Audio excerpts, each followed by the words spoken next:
आज हम बात करेंगे रॉबर्ट कियोसाकी की एक बहुत ही प्रभावशाली किताब रिच डैड पुअर डैड के बारे में। सोचिए, 1997 से लेकर अब तक इसकी 4 करोड़ से भी ज्यादा कॉपीज बिक चुकी हैं और इसने सच में लाखों लोगों की पैसों को लेकर पूरी सोच ही बदल डाली है। ये किताब असल में 2 पिताओं की कहानी है और पैसों को लेकर उनकी सोच जमीन आसमान का फर्क था।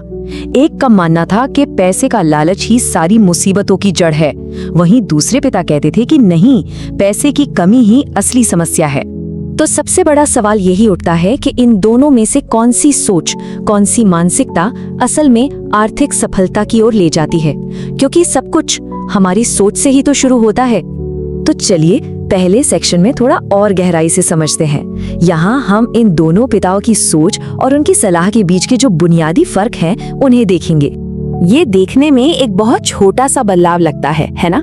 लेकिन इसका असर बहुत बड़ा है। जब कोई कहता है मैं इसे नहीं खरीद सकता, तो उसका दिमाग वहीं बंद हो जाता है। लेकिन जैसे ही सवाल उठता है मैं इसे कैसे खरीद सकता हूँ, तो दिमाग वो समाधान ढूंढने लगता है, नए रास्ते बनाने लगता है।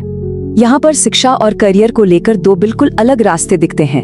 एक रास्ता सिखाता है कि अच्छी कंपनी में एक सुरक्षित नौकरी कैसे मिले, मतलब एक कर्मचारी कैसे बने, और दूसरा रास्ता सिखाता है कि एक अच्छी कंपनी को खरीदा या बनाया कैसे जाए, मतलब मालिक कैसे बने। ये एक बहुत ही मौलिक अंतर है।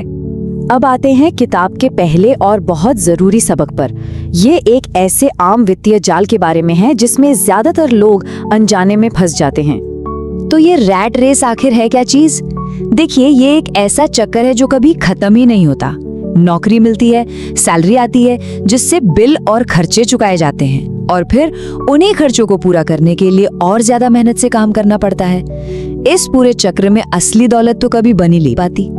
और ये चक्र काम कैसे करता है?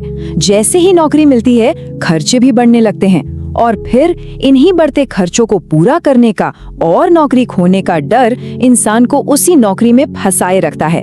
ये एक ऐसा जाल है जिससे बाहर निकलना बहुत बहुत मुश्किल हो जाता है। और इस रैट रेस से बचने का मूल मंत्र बस यही है।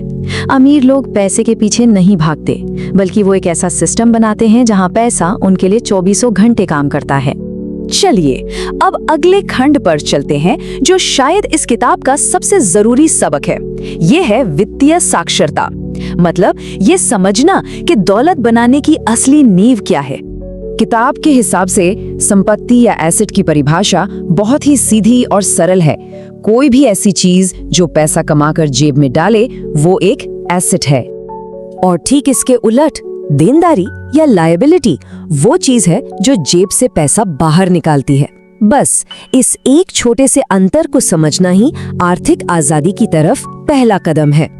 इस बात को समझने के लिए सुरेश और रमेश की कहानी सबसे अच्छी है। सुरेश ने 10 लाख की कार खरीदी जो एक लायबिलिटी थी और उसकी कीमत घटती चली गई। वहीं रमेश ने 10 लाख की जमीन खरीदी जो एक एसेट थी। समय के साथ जमीन की कीमत कई गुना बढ़ गई और 15 साल में वो करोड़पति बन गया। इस खंड का टाइटल है माइंड योर ओन बिजनेस। इसका मतलब ये नहीं है कि दूसरों के मामलों में दखल ना दे। इसका मतलब है कि असली आर्थिक तरक्की सिर्फ नौकरी करने से नहीं, बल्कि अपना खुद का एसेट वाला कॉलम बनाने से होती है। तो अपने बिजनेस मतलब अपने एसेट कॉलम में क्या क्या होना चाहिए? यहाँ कुछ अच्छे उदाहरण हैं। ऐसा बिजनेस जिसे चलाने के लिए हर वक्त वहां रहने की जरूरत ना हो। स्टॉक्स, बॉन्ड्स या ऐसा रियल एस्टेट जिससे किराया आता हो। ये वो चीजें हैं जो सोते हुए भी पैसा कमा कर देती हैं। ये एक बहुत ही गहरी और शक्तिशाली बात है। सारा खेल प्राथमिकता का है। अमीर लोग पहले एसेट्स बनाते हैं और फिर उन एसेट्स से जो कमाई होती है उससे महंगी चीजें खरीदते हैं। अब हम किताब से दौलत बनाने और उसे बनाए रखने के बारे में 2 और एडवांस कॉन्सेप्ट्स पर एक नजर डालेंगे। कियोसाकी का ये किस्सा कमाल का है।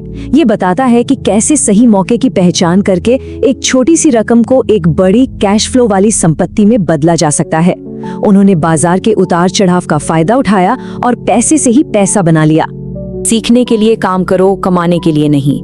ये सिद्धांत मैकडॉनल्ड्स के उदाहरण से बिल्कुल साफ हो जाता है। सफलता सिर्फ इस बात में नहीं है कि कोई चीज कितनी अच्छी बनती है, बल्कि इस बात में है कि उसे बेचने का सिस्टम कितना अच्छा है। मैकडॉनल्ड्स शायद दुनिया का सबसे अच्छा बर्गर नहीं बनाता, लेकिन वो उसे बेचने का सबसे अच्छा सिस्टम जरूर जानता है। चलिए अब आखिर में हम इस किताब के सबसे बड़े संदेश को समझते हैं, जो पूरी तरह से हमारी मानसिकता में एक बड़ा बदलाव लाने के बारे में है। 4 करोड़ से ज्यादा कॉपियों का दिखना सिर्फ एक नंबर नहीं है, ये इस बात का सबूत है कि इन विचारों ने दुनिया भर में लाखों लोगों पर गहरा असर डाला है और उन्हें आर्थिक आजादी के लिए एक नई राह दिखाई है। और आखिर में सबसे जरूरी सबक यही है, असली फर्क इस बात से नहीं पड़ता कि सैलरी कितनी है, फर्क इस बात से पड़ता है कि पैसों को लेकर हमारी सोच और हमारी शिक्षा कैसी है। किसी की सोच ही उसकी आर्थिक हकीकत को तय करती है। तो ये सब जानने के बाद आखिर में एक ही सवाल खुद से पूछने वाला है, क्या हमारा पैसा हमारे लिए काम कर रहा है?